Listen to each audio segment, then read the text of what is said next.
एक जंगल में सारा और चाहू नाम के पति पत्नी रहा करते थे। उस वक्त सारा गर्भवती थी। रात में उसे लेबर पेन होने के कारण चाहू गोरैया सारा गोरैया को अस्पताल ले जाता है। वहाँ एक लेडी डॉक्टर सारा की डिलीवरी करती है।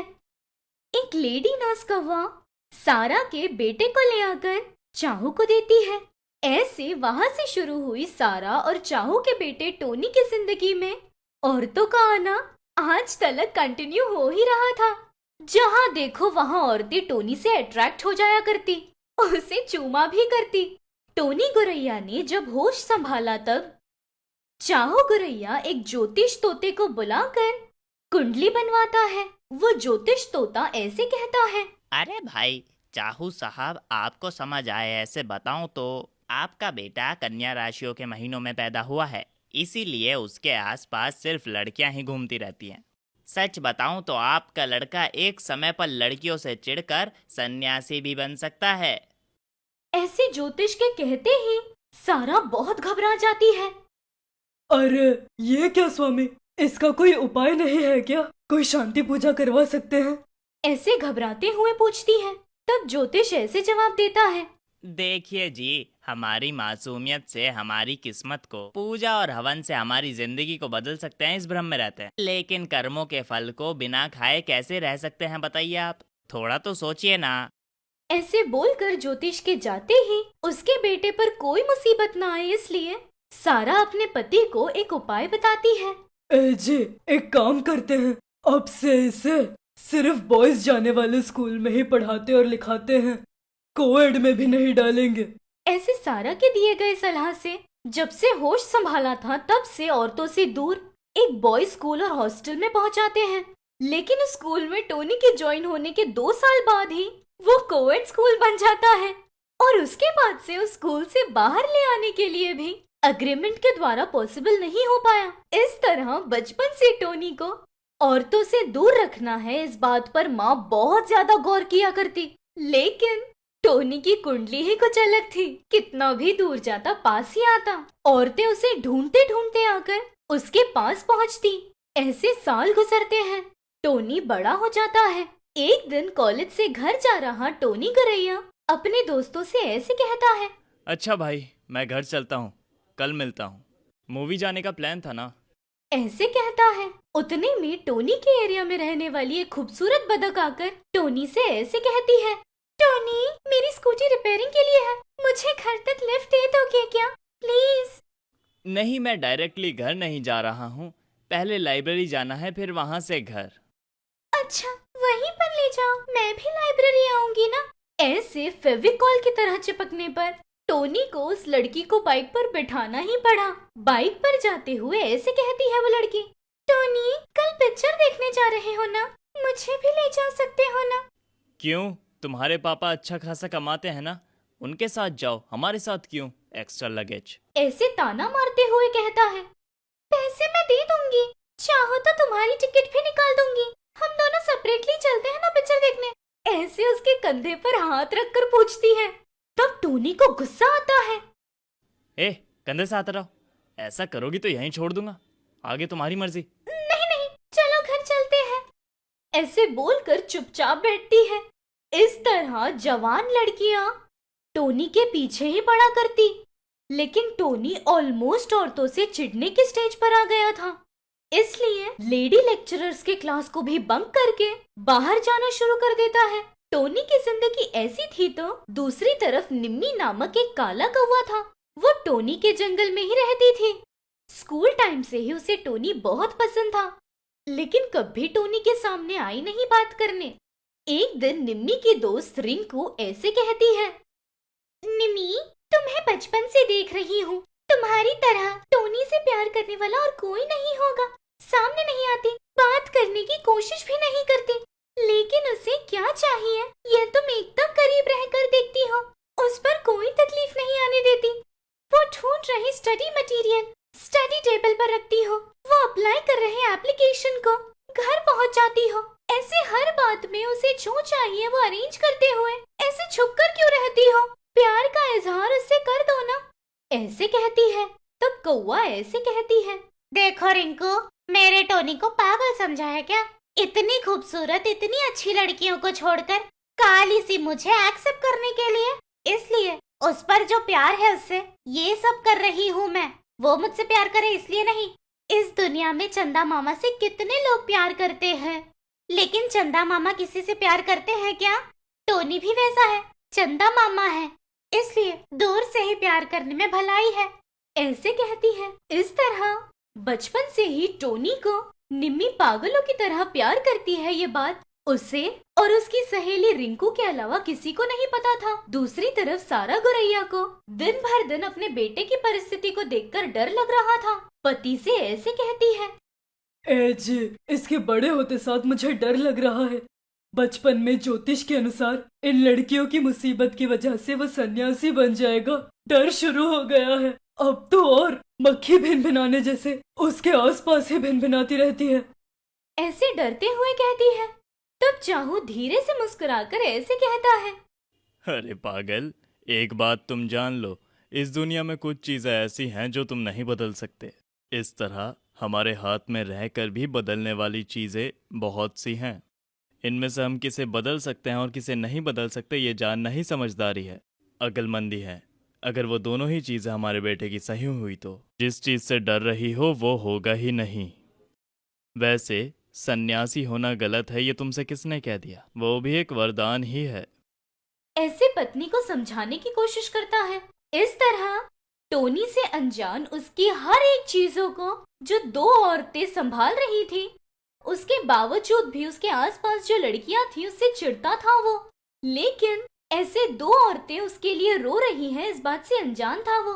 ऐसे दिन गुजरते हैं। टोनी अपनी जिंदगी में आ रही लड़कियों को खुद से दूर करते हुए पढ़ाई पूरी करता है, अपने ड्रीम जॉब को हासिल करने की राह देखता है। ऐसे में एक बार टोनी बहुत ही ज्यादा उदास था। तब माँ सारा आकर चाहू से ऐसे कहती है, जी, टोनी कल से बहुत ज्यादा उदास है। बात क्या है जानिए ना। अपनी माँ को भी देखना नहीं चाहता है वो, लेकिन उसे ऐसे देख नहीं पा रही हूँ। ऐसे सारा के कहते ही चाहू बेटे के पास जाकर ऐसे पूछता है, बेटा टोनी, क्या हुआ है? कल से देख रहे हैं हम, क्यों इतना उदास है? ऐसे चाहू के पूछते ही अपने पिता से अपने मन की उदासी को बताता है। पापा, क्यों मेरी जिंदगी ऐसी हो रही है? हर कदम पे औरतें सामने आ जाती हैं। आखिरकार मुझे लड़कियों से चिढ़ होने लगी है, इसीलिए तो पापा अपनी माँ से भी प्यार से बात नहीं कर पा रहा हूँ। इन सब से दूर कहीं हिमालय पर जाने का मन कर रहा है पापा। ऐसे टोनी रोता है। तब बेटा किस लिए उदास है इस बात को समझकर पिता ऐसे पूछता है, अच्छा बेटा, तुम्हें देखने पर बात समझ आ रही है। अब कौन सी नई समस्या आ पड़ी है तुझ पर? ऐसे चाहू पूछता है। तब टोनी ऐसे जवाब देता है, पापा, मेरी ड्रीम जॉब के लिए दिन रात इतनी मेहनत करके कितने प्रोजेक्ट्स बनाए पता है ना? उस जॉब इंटरव्यू में कितने राउंड्स होते हैं, कितने टफ होते हैं, आपको पता है ना? और जॉब फाइनलाइज होने के टाइम पर वहां फिर से एक लड़की आ गई। अब मुझसे भी ज्यादा स्कोर में वो लड़की है।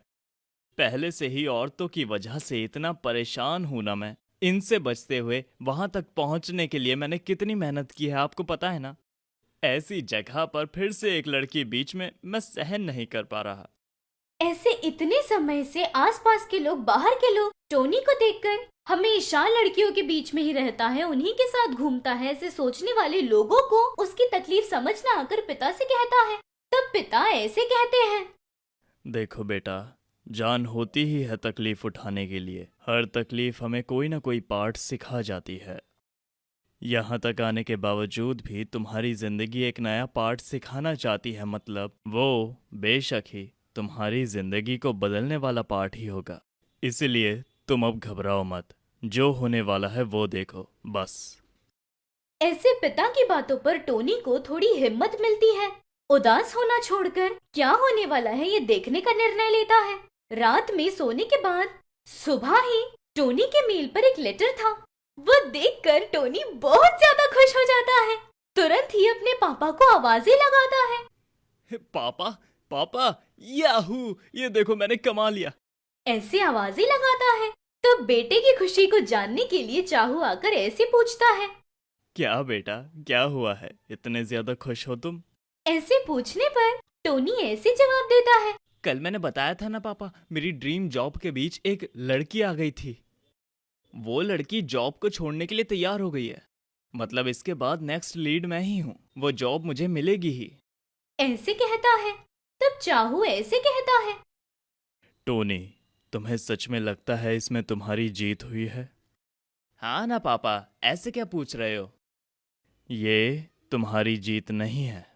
इतने सालों से तुमसे प्यार करते हुए, तुम्हारे पीछे रहते हुए तुम्हें जिता रही है वो लड़की। निम्मी की जीत है। ऐसे चाहू के कहते ही टोनी को कुछ समझ नहीं आता। तब पिता से ऐसे कहता है। क्या बोल रहे हो पापा? मेरे पीछे दीवानों सा प्यार करने वाली है। हाँ बेटा, बचपन से ही तुम्हें बहुत ज्यादा प्यार करते हुए, तुम्हारी जिंदगी में जब जब तुम्हें तकलीफ आई थी ना, तब तब तुम्हें खुशी देना चाहा उसने। ऐसे चाहू कहता है। तब टोनी आश्चर्य होकर ऐसे पूछता है। तो इतने दिनों तक मुझे ये बात क्यों नहीं बताई? कौन है वो लड़की? मुझे भी हाल ही में ही पता चला है। उसका नाम निम्मी है। अब तुम जिस जॉब के लिए इतना खुश हो रहे हो, उसे छोड़ दिया निम्मी ने। ऐसी परिस्थिति तुम्हें किसी और की वजह से भी मिल सकती है, इस उद्देश्य से। वो भी तुम्हारे लिए उसी जॉब इंटरव्यू के लिए आई थी। वो कितना मुश्किल है मुझे नहीं पता। ऐसे में उस जॉब को हासिल करने जितनी मेहनत करके उसे तुम्हारे लिए छोड़ दिया, मतलब उसे तुमसे कितना ज्यादा प्यार है, तुम ही जान लो। ऐसे कहते ही तब तक जो औरतों से वो चिढ़ता था उसे भूलकर उस लड़की को देखने के लिए निम्मी के पास जाता है। वहाँ ऐसे पूछता है। तुम कौन हो?